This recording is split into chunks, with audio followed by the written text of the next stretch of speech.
ukoresha WhatsApp, hari igihe ushaka gukora liste kuri WhatsApp yawe bakagusaba ko ugenda wandikura rimwe kabiri gatatu kugira ku mibare runaka.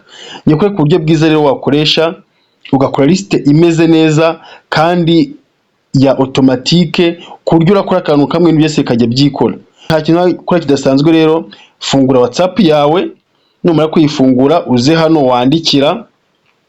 wandikira message haba kuri groupe cyangwa se kuri message ugiye kwandikira umuntu, uze uhakande. Numara kuhakanda noneho harahita haza keyboard ya WhatsApp yawe, nurangiza uze hano hari imibare, hano unyurugiye kuri imibare n'ibimenyetso uhakande.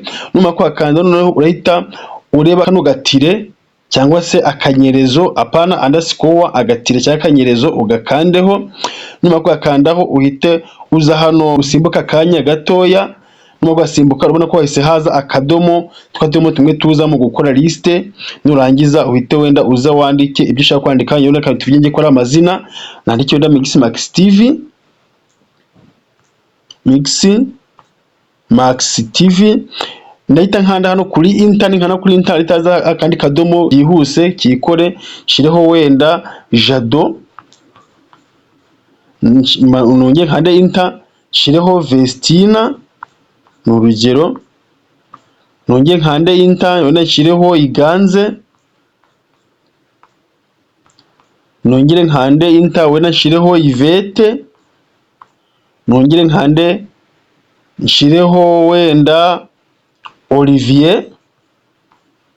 Guys, murabona ko ni ibintu bigenda byikora. Iyo urangije rero gutya nta kindi ubusigaje uretse gusendinga message yawe, ugahita uyisendinga gutya kuri send, ukabona ko message yagiye ari list.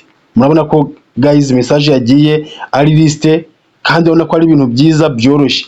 Guys, nimba iyi video ubona igufashije, ntugire utamfollowinze ndetse wandike muri comment umbwire ngo iyi video yamfashije, kandi iyi video ubike kuyikorera share, na share ni ingenzi kugira ngo umenye bye kuri bose.